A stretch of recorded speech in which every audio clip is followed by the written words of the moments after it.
ഇന്നലെ ഷാരോൺ വധക്കേസിൻ്റെ ആ ഒരു വിധി വന്നല്ലേ. പ്രതിക്ക് വധശിക്ഷയാണ് നൽകിയത് കോടതി. ആ ഒരു ജഡ്ജ്മെൻറ്റിനെ പറ്റിയല്ല നമ്മളിവിടെ ഡിസ്കസ് ചെയ്യാൻ പോകുന്നത്. ആ ജഡ്ജ്മെൻ്റ് എന്ന് പറയുന്നത് നമുക്കൊരിക്കലും അതിനെ ക്രിട്ടിസൈസ് ചെയ്യാനുള്ള ആ ഒരു ഇതില്ല. കാരണം നമ്മളെല്ലാവരും പുറത്തു നിന്ന് കളി കാണുന്നവരാണ് അല്ലേ. ഒരു കോടതി അല്ലെങ്കിൽ ജഡ്ജ് എന്ന് പറയുന്നത് ആ ഒരു ജഡ്ജ്മെൻറ്റ് പ്രൊനൗൺസ് ചെയ്യുന്നത് ആ ഒരു കേസിൻ്റെ ഫാക്ട്സ്, എവിഡൻസ് ഇതെല്ലാം പഠിച്ച് വെൽ സ്റ്റഡീഡാണ് ആ ഒരു ജഡ്ജ് എന്ന് പറയുന്നത്.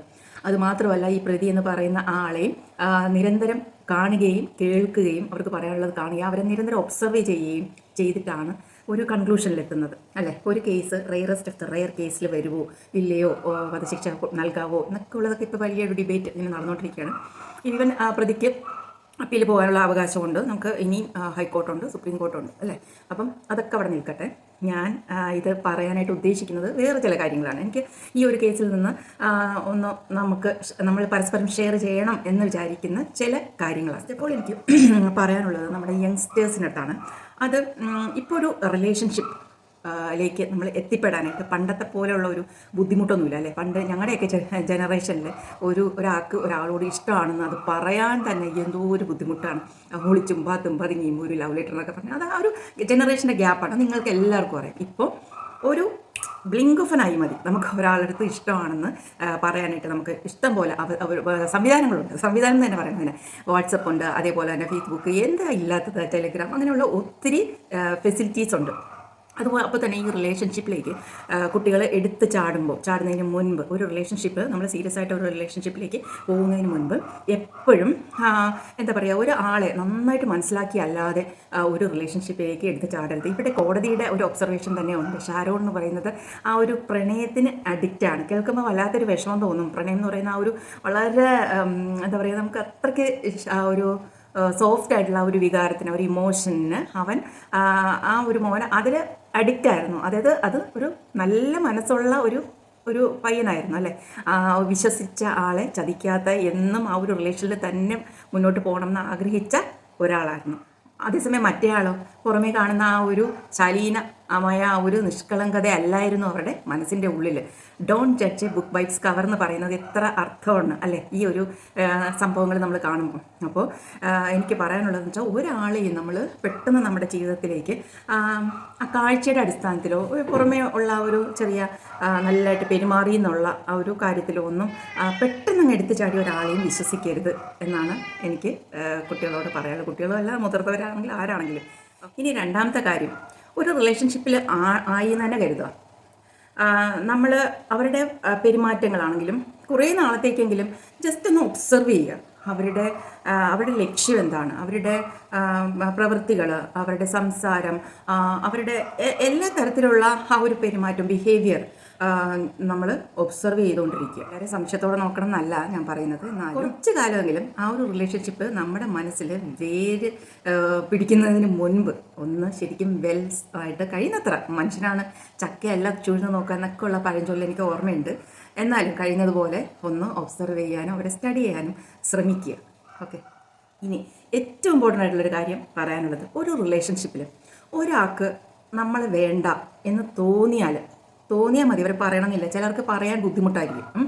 അപ്പോൾ അത് വേണ്ട എന്ന് പല രീതിയിൽ നമുക്ക് പ്രകടിപ്പിക്കാം അല്ലേ. നമുക്ക് അത് ഫീൽ ചെയ്ത് തുടങ്ങിയാൽ നമ്മളെ വേണ്ട, അവർ അവോയ്ഡ് ചെയ്യാൻ ശ്രമിക്കുന്നു എന്ന് തോന്നിക്കഴിഞ്ഞാൽ ഒരിക്കലും നിങ്ങൾ അവിടെ കടിച്ചു തൂങ്ങി നിൽക്കരുത്.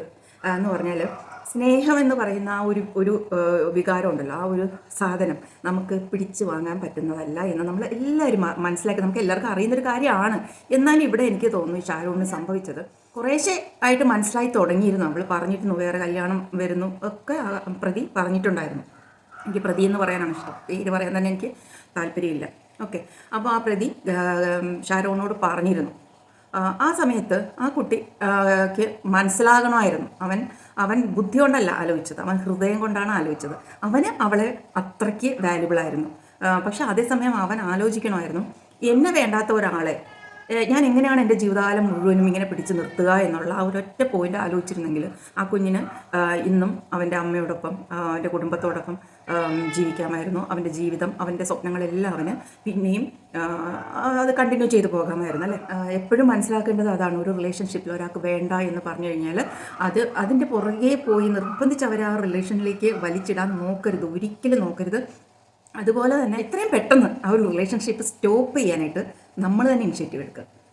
ഓക്കെ, അവരായിട്ട്. കാരണം പലരും പല രീതിയാണ്. ഇപ്പം നമുക്ക് ഈ കേസിൽ നിന്ന് മനസ്സിലാവുന്ന എന്താണ്, ഒരു 21-22 വയസ്സുള്ള ഒരു പെൺകുട്ടിയുടെ മനസ്സിൽ ഇത്രയും ഒരു ക്രിമിനൽ മെൻറ്റാലിറ്റി ഉണ്ടായിരുന്നു. നമുക്ക് വിശ്വസിക്കാൻ പറ്റാത്ത, ഇതിൽ ഈ റെയറസ്റ്റ് ഓഫ് ദ റെയർ കേസൊക്കെ ആക്കുന്നത് എനിക്ക് തോന്നുന്നു ഇതൊക്കെയാണ്. ഒരു സ്ത്രീ അല്ലെങ്കിൽ ഒരു പെൺകുട്ടി എന്ന് പറയുമ്പോൾ അവളുടെ മനസ്സിൽ എപ്പോഴും, അവളുടെ ഒരു സ്ത്രീയുടെ മനസ്സിൽ എപ്പോഴും ഒരു മാതൃത്വം എന്നുള്ള ഒരു ഭാവം എപ്പോഴും ഒരു സ്ത്രീക്ക് ഉണ്ടാവും.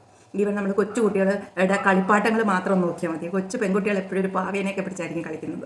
ആൺകുട്ടികൾ എപ്പോഴും തോക്കുമൊക്കെ ആയിട്ടായിരിക്കും നടക്കുന്നത്. അപ്പോൾ അതിൽ നിന്ന് തന്നെ മനസ്സിലാക്കണം, എപ്പോഴും സ്ത്രീ എന്ന് പറയുന്ന ആ ഒരു എന്താ പറയുന്നത്, XX ക്രോമസോം എന്ന് പറയുന്ന ആ ഒരു സ്പീഷീസ്, അതായത് സ്ത്രീകൾ ആ ഒരു എന്താ പറയുക, മാതൃത്വം എന്നുള്ളൊരു ഭാവം, കരുണ, ക്ഷമ, ഇതെല്ലാം കുറച്ച് കൂടുതലായിരിക്കും. ഇതെല്ലാം ആണുങ്ങളുടെ കുഴപ്പം എന്നല്ല, സ്ത്രീകളുടെ ആ ഒരു ഹോർമോൺസ് അങ്ങനെയാണ് നമ്മളെ ബിൽഡ് ചെയ്തിരിക്കുന്നത്, നേച്ചർ. ഓക്കെ, അപ്പം അങ്ങനെ ഒരു പെൺകുട്ടി ഇത്ര ചെറിയ പ്രായത്തിൽ ഇത്രയും വലിയൊരു ക്രൈം ചെയ്യുമ്പോഴാണ് നമ്മളെല്ലാവരും ഒയ്യോ എന്ന്, നമ്മൾ ഒരു പെൺകുട്ടിക്ക് എങ്ങനെ ഇങ്ങനെ ചെയ്യാൻ തോന്നി എന്ന് നമുക്ക് തോന്നുന്നത്. അല്ലാതെ ഏത് ക്രൈം ആണെങ്കിലും, ഏത് മർഡർ ആണെങ്കിലും അത് ബ്രൂട്ടൽ തന്നെയാണ്. ഏത് മർഡർ എന്ന് പറയുന്നത് എന്താണ്, നമ്മുടെ അനുവാദം ഇല്ലാതെ, നമുക്ക് താല്പര്യമില്ല, നമുക്ക് ജീവിക്കണം എന്നുള്ള ആ ഒരു സമയത്ത് വേറൊരാൾ നമ്മുടെ അനുവാദം ഇല്ലാതെ നമ്മുടെ ജീവിതം തട്ടിപ്പറിച്ചുകൊണ്ട് പോകുന്നതിനാണ് മർഡർ എന്ന് പറയുന്നത്. അതുകൊണ്ട് ഏത് മർഡറും ബ്രൂട്ടൽ തന്നെയാണ്. പക്ഷേ ഇവിടെ വ്യത്യസ്തമാകുന്നത് ഇതാണ്, ഇത്ര ചെറിയൊരു പെൺകുട്ടി ചെയ്ത രീതി, ഒരു പ്രാവശ്യം അല്ല പല പ്രാവശ്യമുള്ള അറ്റംപ്റ്റ്, ഇതൊക്കെയാണ് ഇതിനെ റെയറസ്റ്റ് ഓഫ് റെയർ. അതുപോലെ തന്നെ വിശ്വാസം, ട്രസ്റ്റ്. ഒരു സ്ട്രേഞ്ചർ വന്നിട്ട് പെട്ടെന്ന് ഒരാളെ കൊല്ലുകയോ ഒരു പ്രൊവോക്കേഷനിൽ ഒരാളെ കൊല്ലുകയോ ചെയ്യുന്നത് പോലെയല്ല, അത്രയ്ക്കും വിശ്വസിച്ചു സ്നേഹിച്ച ഒരാളെ ആ ഒരു ട്രസ്റ്റിൻ്റെ പേരിൽ ട്രസ്റ്റ് മുതലെടുക്കുക, സ്നേഹം മുതലെടുത്ത് ഇഞ്ചിഞ്ചായിട്ട് കൊല്ലാൻ ശ്രമിക്കുക, പ്ലാൻഡായിട്ട് കൊല്ലാൻ ശ്രമിക്കുക, കുറേ നാളുകളായിട്ട് പ്ലാൻഡായിട്ട് കൊല്ലാൻ ശ്രമിക്കുക. ഇത്ര നേരം മൈക്ക് ഇവിടെ കിടക്കായിരുന്നു കേട്ടോ, സൗണ്ടിലായിരുന്നു. അപ്പോൾ ഞാൻ പറയാൻ ശ്രമിക്കുന്നത് എന്ന് പറഞ്ഞാൽ, ഒരു റിലേഷൻഷിപ്പിൽ ഒരാൾക്ക് താല്പര്യമില്ല എന്ന് കണ്ടു കഴിഞ്ഞാൽ നമുക്ക് ഫീൽ ചെയ്യാം.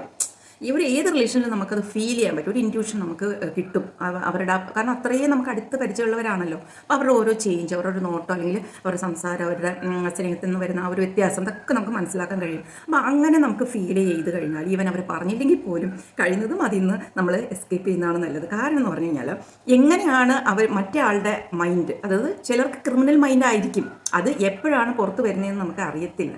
അതൊക്കെയാണ് ഈ ഒരു കേസിൽ നിന്ന് നമുക്ക് പഠിക്കാനുള്ളത്. പ്രത്യേകിച്ച് ഈ കൊച്ചുകുട്ടികളോടാണ് കേട്ടോ ഞാൻ പറയുന്നത്, ഒരു യങ്സ്റ്റേഴ്സിനോട് എല്ലാവർക്കും ഒരു പാഠമായിരിക്കണം, കുട്ടികൾ തൊട്ട് മുതിർന്നവർ വരെ. ഈ ഒരു കേസിൽ നമുക്ക് പലതും പഠിക്കാനുണ്ട് അല്ലേ, സൊസൈറ്റിക്ക് പലതും പഠിക്കാനുണ്ട്. അപ്പോൾ അത് എപ്പോഴും നമ്മുടെ മനസ്സിലുണ്ടായിരിക്കും. മ്യൂച്വൽ റെസ്പെക്റ്റ് ഏത് റിലേഷനിലാണെങ്കിലും വേണം അല്ലേ. ഒരാൾക്കത് വേണ്ട എന്ന് ഏത് കാരണം കൊണ്ട് തോന്നിക്കോട്ടെ, അത് ആ ഒരു റെസ്പെക്റ്റിനെയും മാനിക്കാനുള്ള ഒരു മനസ്സോടെ വേണം നമ്മൾ ഒരു റിലേഷൻഷിപ്പിൽ ചെന്ന് ചാടാനോ അല്ലെങ്കിൽ റിലേഷൻഷിപ്പ് ആരംഭിക്കാനോ. ഇന്നലെ ആർജിക്കർ ഹോസ്പിറ്റലിലെ ആ ഒരു റേപ്പ് കേസിൻ്റെ ഒരു വിധി കൂടെ വന്നായിരുന്നു. അപ്പോൾ അതിന് ലൈഫ് ഇംപ്രിസൺമെൻ്റാണ് കൊടുത്തത്. അപ്പോൾ അതും ഇതും കൂടെ കമ്പയർ ചെയ്ത് ഒക്കെ പലരും സംസാരിക്കുന്നത് കണ്ടു. അതും ഇതും തമ്മിൽ വ്യത്യസ്തമാക്കുന്ന കാര്യങ്ങൾ ഇതാണ്. അതെന്ന് പറഞ്ഞാലും വളരെ ബ്രൂട്ടലായിട്ടുള്ള ഒരു മർഡർ തന്നെയായിരുന്നു, റേപ്പായിരുന്നു. റേപ്പ് മാത്രമല്ല, എങ്ങനെയാണ് ഡോക്ടറുടെ ജീവൻ പോയതെന്ന് നമ്മൾ വായിച്ച് മനസ്സിലാക്കുമ്പോൾ നമുക്ക് സഹിക്കാൻ പറ്റത്തില്ല. അത് അത്രയും ബ്രൂട്ടൽ. അതാണ് ഞാൻ പറഞ്ഞത്, എല്ലാ മർഡേഴ്സും ബ്രൂട്ടൽ തന്നെയാണ്. പിന്നെ ഇവിടെ അത് സ്ട്രേഞ്ചേഴ്സാണ് അത് ചെയ്തിരിക്കുന്നത്. ഒരു റേപ്പ് എന്നുള്ള ആ ഒരു ഇത് അതിൻ്റെ അകത്തുണ്ട്. ഇതെന്ന് പറഞ്ഞു കഴിഞ്ഞാൽ വെറുതെ സ്നേഹിച്ച ഒരാളെ വേറൊരു ആളെ കല്യാണം കഴിക്കാൻ വേണ്ടിയിട്ട് മാത്രം പ്ലാൻ ചെയ്ത് റിസർച്ച് ചെയ്ത് സ്ലോ പോയിസണിങ്ങിലൂടെ കൊല്ലാൻ ആണ് ഈ പെൺകുട്ടി ശ്രമിച്ചത്. കൂടെ നിന്ന് ട്രസ്റ്റ് മുതലാക്കിക്കൊണ്ട്. ഇതിനെ അതൊക്കെയാണ് അതിനെ രണ്ടും തമ്മിൽ വ്യത്യാസം വന്നിരിക്കുന്നത്. രണ്ടും ബ്രൂട്ടൽ തന്നെയാണ്. രണ്ടും നമുക്ക് ഒരു നോർമലായിട്ടുള്ള ആൾ ചിന്തിക്കുമ്പോൾ നമുക്ക് പേരെ പിടിച്ച് കൊല്ലാൻ തോന്നും അല്ലേ. പക്ഷേ നിയമത്തിൻ്റെ വഴിയാണ്. നിയമത്തിൻ്റെതായ സ്റ്റാൻഡേർഡ്സ് ഉണ്ട്, അതിൻ്റെ പ്രോട്ടോകോൾസ് ഉണ്ട്, അതിൻ്റെ രീതിയുണ്ട്. അപ്പോൾ അതൊന്നും നമുക്ക് കമൻറ്റ് പറയാനുള്ള റൈറ്റ് ഇല്ല. റൈറ്റ് എന്ന് അല്ല, നമുക്ക് പരസ്പരം ചർച്ച ചെയ്യാം. പക്ഷേ ജഡ്ജ്മെൻറ്റിനെ നമുക്ക് ഒരിക്കലും അങ്ങനെ ക്രിട്ടിസൈസ് ചെയ്യാൻ പറ്റത്തില്ല. കാരണം ഞാൻ നേരത്തെ പറഞ്ഞ കണക്ക് നമ്മൾ ഗാലറിയിലിരുന്ന് കളി കാണുകയാണ്. ജഡ്ജസ് അത് ഗ്രൗണ്ട് ലെവലിലിരുന്നാണ് അത് പഠിച്ചിട്ടാണ് അതിൻ്റെ ഓരോ ഫാക്ട്സും എവിഡൻസും ഈവൻ ആ പ്രതിയെ കണ്ടുവരെ നിരന്തരം കാണുകയും അവരുടെ ആറ്റിറ്റ്യൂഡും എല്ലാം മനസ്സിലാക്കിയിട്ടാണ് ഒരു ജഡ്ജ്മെൻറ്റ് പുറപ്പെടുവിക്കുന്നത്. നമുക്ക് ഇത്രയും കാര്യങ്ങൾ ഇതിൽ നിന്നും മനസ്സിലാകാൻ നമ്മൾ ഓരോരുത്തരും ശ്രദ്ധിക്കണം. ഇത് പറയാൻ ഞാൻ ഇന്ന് വന്നത് കേട്ടോ. ഓക്കെ.